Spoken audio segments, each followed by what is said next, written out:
abadi. Sidang Jumat yang dimuliakan oleh Allah Subhanahu wa taala. Di dalam kisah Nabi Ibrahim alaihissalam dan Ismail alaihissalam sepanjang sejarah, Nabi Ibrahim alaihissalam telah berkali-kali mendapatkan ujian keteguhan iman dari Allah Subhanahu wa taala, di mana ketika itu dia harus dihadapkan oleh ayahnya sendiri yang tidak sama akidah yang dimilikinya pada saat itu.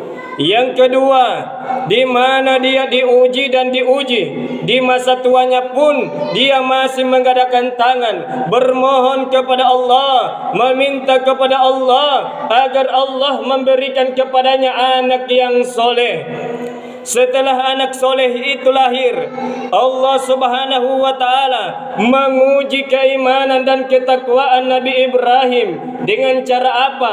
Agar dia meninggalkan anaknya Ismail alaihissalam dan istrinya Siti Hajar di tengah padang yang tandus, dan saat ini namanya Makkatul Mukarramah, Buta Makkah. Di tengah padang yang tandus kering kerontang, tak ada kehidupan di sana. Allah Subhanahu wa taala memerintahkan Nabi Ibrahim agar meninggalkan anak yang baru dia dapatkan, anak yang lama dia nantikan, masih merah kulitnya, yang masih harus digendong oleh ayahnya. Tapi apalah daya, ini ujian yang diberikan oleh Allah kepada Nabi Ibrahim. Akhirnya Nabi Ibrahim meninggalkan anaknya di tengah padang yang tandus kering kerontang itu. Tahukah, ketika Nabi Ibrahim berkata kepada Allah, "Ya Allah, apa yang hendak aku lakukan terhadap anak dan istriku yang aku tinggalkan di tengah padang yang tandus kering kerontang? Tenan ya kandre-kandre yang enjoying, tenatong rona inung anakku sampai nengku, apa rona kehidupan anakku kenje sampai nengku." Allah berkata kepada Nabi Ibrahim, "Wahai Ibrahim, pukulkanlah tongkatmu di tengah batu besar itu." Ketika Nabi Ibrahim memukulkan tongkatnya di tengah batu besar itu, terbelahlah batu itu.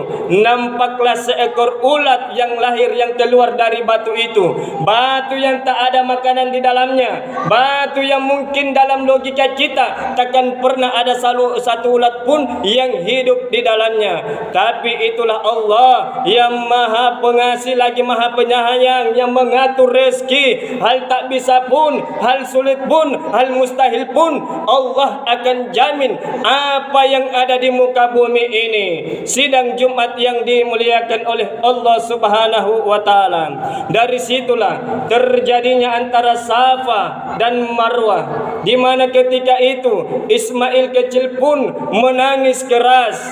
Siti Hajar alaihissalam seorang ibu tak sanggup melihat bayinya, anak mungilnya, anak kesayangannya. Akhirnya Siti Hajar alaihissalam berlari antara Safa ke Marwah, Marwah ke Safa, Safa ke Marwah. Inilah yang kita lakukan ketika kita berhaji dan berumroh. Mudah-mudahan yang hadir di tempat ini kita bisa berhaji dan berumroh dan menziarahi makam Nabiullah Muhammad sallallahu alaihi wasallam. Sidang Jumat yang dimuliakan oleh Allah Subhanahu wa taala. Tiba saatnya ketika Ismail pun mulai tumbuh besar, mampu membantu orang tuanya, maka datanglah Ibrahim dari tempat tugasnya dan berkata kepada anaknya, bayangkan betapa sakitnya hati orang tua yang lama meninggalkan kita, tiba-tiba dia datang dengan kalimat, "Ya bunayya, inni arrafil manam anni asbahuka fanzur mazatora." Wahai anakku Ismail, aku melihat di dalam mimpiku, aku menyembelimu nak. Kucini kori dalam mimpiku, kusambaliku. Bagaimana keputusanmu Ismail? Mungkin kita ini seorang anak tak sanggup, tak rela dia jadi. Ayah ini baru pulang, tidak pernah memperhatikan saya. Bahkan ayah tidak pernah memperhatikan ibu saya. Puna anak-anak cara dikariku tak nang nak laku polong ko pasti nak anak tak angapa nak kaya pak nenekku mo jatuaya kia lagi polong. Atau ka saribatang kunjuk kumbala ka panrasu-rasu kia lagi polong. Tapi ini Ismail alaihissalam anak yang soleh, yang sudah dipersiapkan oleh Allah dari rahim yang suci. Apa kata Ismail? Qala ya abatif almatu marusa tajiduni insyaallahu minas sabirin. Wahai bapakku, jika itu perintah Allah, perintah Allah Ta'ala, dilaksanakannya pak. Insyaallah engkau akan menemukanku bersama orang-orang yang sabar. Tapi kata Ismail, sebelum bapak potong saya, niat 5 permohonanku pak. Apa yang jona Ismail? Yang pertama, pakai pisau yang sangat tajam pak. Jadi bapak-bapak yang diberi kesempatan untuk menyembeli mak gere amolong menyembeli, tolong pakai pisau yang tajam. Pakat Pak Imam kubilala Pak Doja, tolong pakai pisau yang sangat tajam dan potong itu binatang pas dekat dengan leher atasnya. Jangan kita potong di tengah-tengah. Kapan kita potong tengah-tengah itu binatang, maka pasti lama baru mati itu binatang. Malah kalau ayam kita potong, angsa kita potong di tengah-tengah, bisa terbang dulu. Kule andri barong.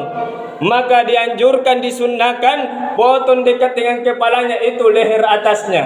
Yang kedua kata Ismail, tolong tutup mata tapak. Kenapa? Selama bapak lihat saya yakin bapak tidak berani potong saya. Kata Ismail yang ketiga, tolong ikat kaki dan tanganku pak, supaya saya tidak meronta-ronta merasakan kesakitan.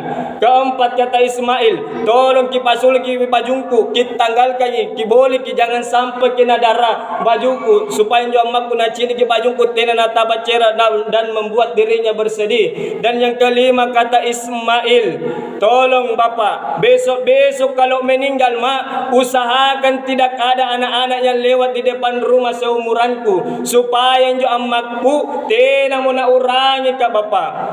Jamaah Jumat yang dimuliakan oleh Allah Subhanahu wa taala, tanggal 10 Zulhijjah dibawalah Ismail oleh ayahnya ke Mina.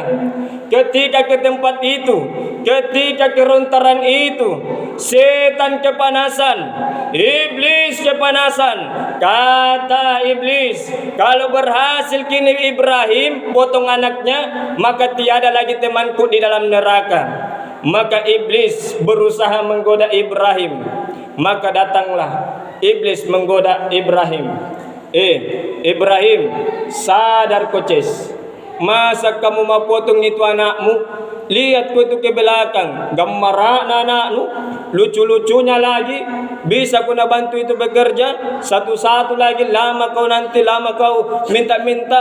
Masa kamu mau potong itu anakmu? Lihat ku itu ke belakang Ibrahim. Ibrahim alaihissalam tidak banyak bicara. Dia ambil batu, dia lempar itu iblis dan berkata, pergi kau dari sini setan. Kena kepalanya, benjol. Balik lagi kembali. Dia goda lagi Siti Hajar, istrinya. Hajar, kau tahu mau dibawa ke mana itu anakmu sama Ibrahim? Iya, saya tahu. Mau dibawa itu pergi jalan-jalan anakku. Dapat tolo-tolo ke itu dengan Ibrahim. Maksudnya apa kau iblis? Mau itu napotong anaknya Ismail? Jangan banyak bicara di situ. Masa ada bapak mau potong anaknya? Betul katanya perintah Allah. Kata Siti Hajar alaihissalam, iblis, kalau ini memang perintah Allah, jangankan anakku dipotong, saya juga siap dipotong. Siti Hajar alaihissalam ambil batu, dia lempar itu iblis, pergi kau dari sini setan. Kena lagi kepalanya benjol, lari. Balik lagi kembali, dia goda lagi Ismail.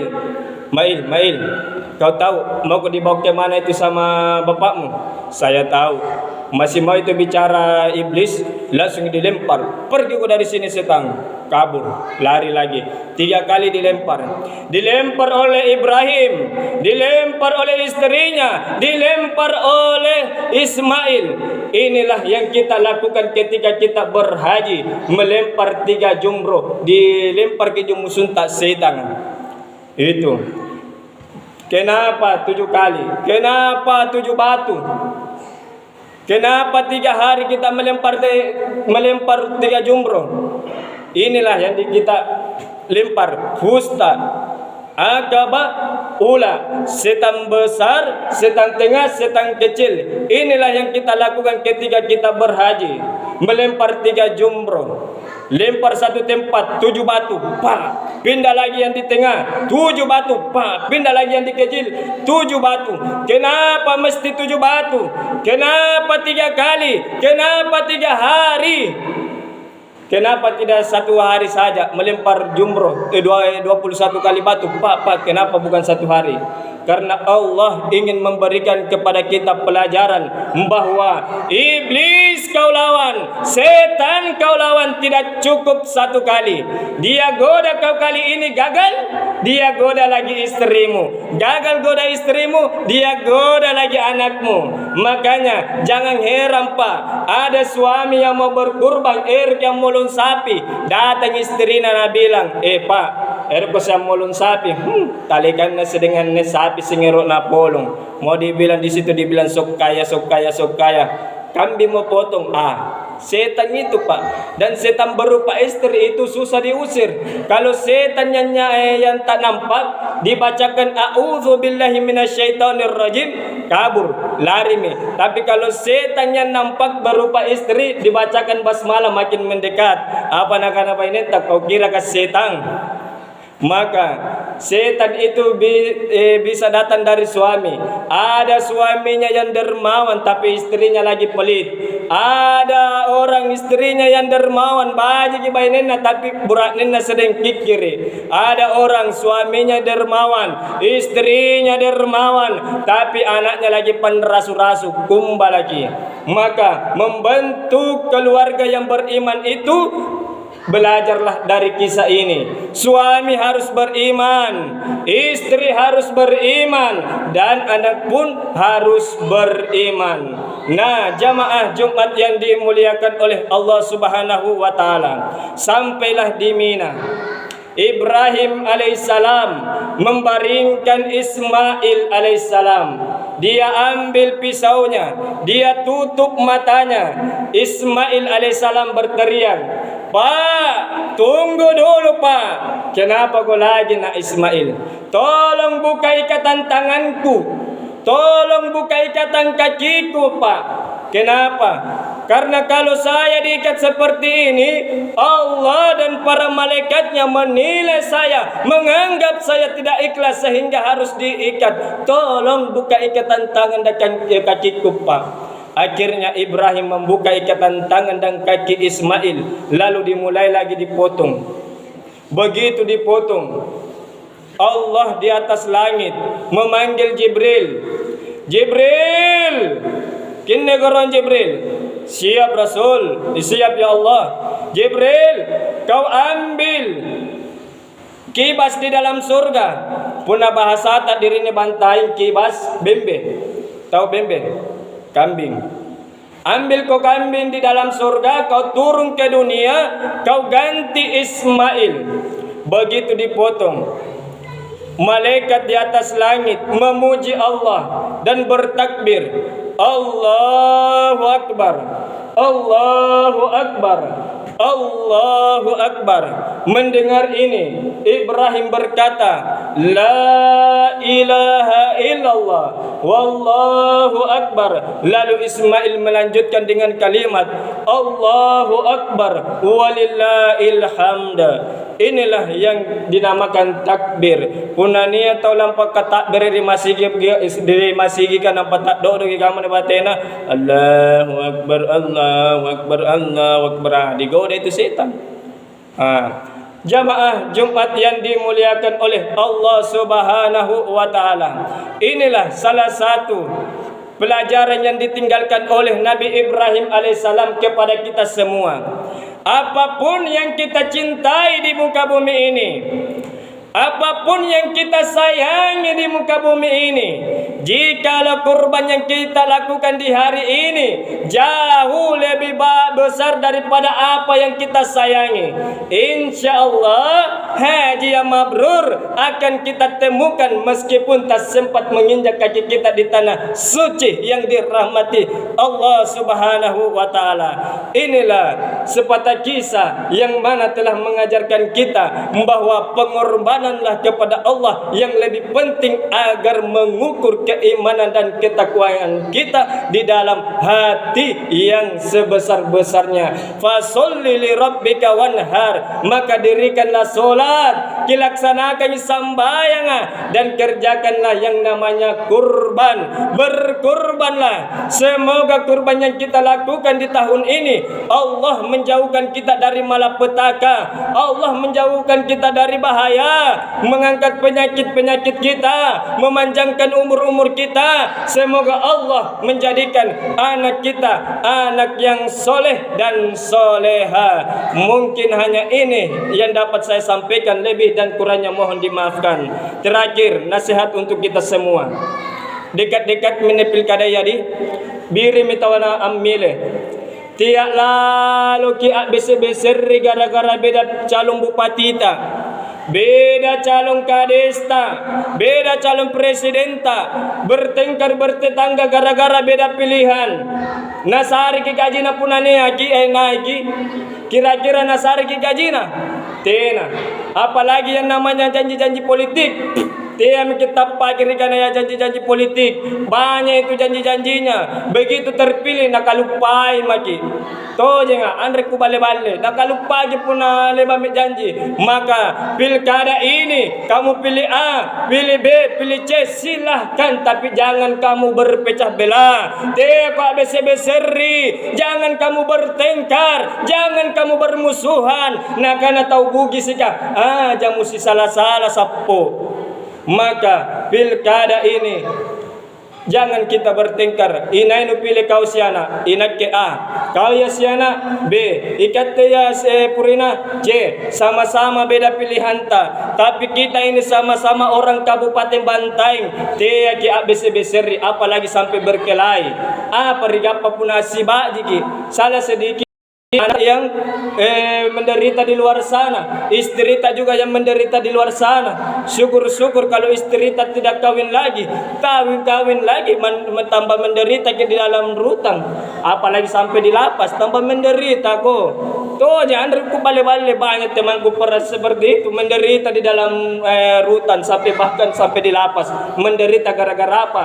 Nabela injuanuna calonna, iya budget tanah, iya salah tanah ditarung kuah. Maka pilkada ini, pilpres, pilgub, pilcaleg, jangan kamu bertengkar apalagi yang dibilang kades, bupati, teki besar-besar. Jadikanlah dirimu itu untuk memilih yang terbaik di antara. Kalau ada yang beda pilihannya, punania beda pilihannya, hargai pilihan orang lain. Itu tiaki abis beseri. Barakallahu li wa lakum fil Qur'anil azim wa nafa'ni wa iyyakum bima fihi min